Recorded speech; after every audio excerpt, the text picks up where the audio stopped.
ایک مولوی صاحب کے پاس ایک شخص آیا اور کہنے لگا، مولوی صاحب کچھ کیجئے، میں بہت تعلیم یافتہ اور محنتی ہوں، پر میں جس بھی نوکری پر لگتا ہوں ناکام ہو جاتا ہوں۔ میں بہت سارے خود کے کاروبار کرنے کی کوشش کی، پر ہر بار زبردست خسارہ اور ناکامی ہی ہاتھ آتی ہے۔ میں اب ایسی زندگی سے پریشان ہو چکا ہوں۔ مولوی صاحب، میں اللہ کے حکموں کو پورا کرتا ہوں، عبادت بھی کرتا ہوں، مگر اللہ میری سنتا ہی نہیں۔ آپ اللہ کے نیک بندے ہیں، برائے مہربانی کچھ دعا کریں۔ صاحب بصیرت عالم نے کہا، ٹھیک ہے اے دوست، آپ جائیں، میں آپ کے لیے دعا کروں گا، اور بارگاہ خداوندی میں اس حالات کے ستم رسیدہ کے لیے دعا میں مشغول ہو گئے۔ وقت گزرتا ہے، کچھ وقت بعد وہ شخص دوبارہ حاضر ہوتا ہے اور کہتا ہے، حضرت کچھ بھی نہیں بدلا، وہی ناکامی اور بربادی کا سلسلہ جاری ہے۔ عالم صاحب حال اور صاحب نظر تھا، کہنے لگا، میرے عزیز، میں بہت دعا کی پر کچھ آثار نہیں ملتے۔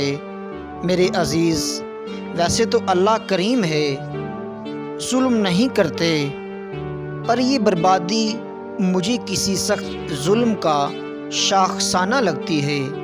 مجھے بتاؤ، کیا کبھی تم نے کسی مظلوم پر ظلم کیا ہے؟ ایسے مظلوم پر جو کسی کو شکایت بھی نہ کر سکتا ہو اور اپنی بے بسی پر خود ہی رویا ہو۔ وہ شخص بہت سوچنے کے بعد کہنے لگا، مولوی صاحب، ویسے تو مجھے کچھ یاد نہیں، پر ایک معمولی واقعہ یاد آ رہا ہے۔ ایک مرتبہ میں راستے سے گزر رہا تھا، راستہ تنگ تھا اور سامنے ایک بکری کا بچہ راستہ روک کے کھڑا تھا۔ میں نے اسے ہٹانے کی کوشش کی، پر وہ اپنی جگہ ڈیٹھ بنا رہا۔ میں جلدی میں تھا، مجھے غصہ آیا اور میں نے اپنا سائیکل اٹھا کر اس کے اوپر پھینک دیا، جو اس کے دونوں پیروں کو توڑ گیا۔ مولوی صاحب کہنے لگے، بس میرے بچے، اس بے زبان کی بد دعا نے تیری زندگی کو پکڑ لیا۔ اسی شخص کا سارا حال آج ہم لوگوں کا ہے۔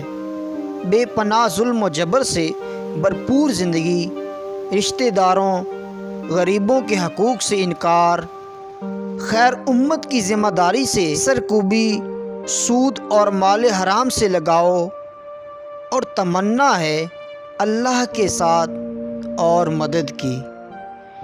مزید سٹوریز کے لیے ہمارے چینل کو سبسکرائب کریں اور بیل کے آئیکن کو لازمی پریس کریں۔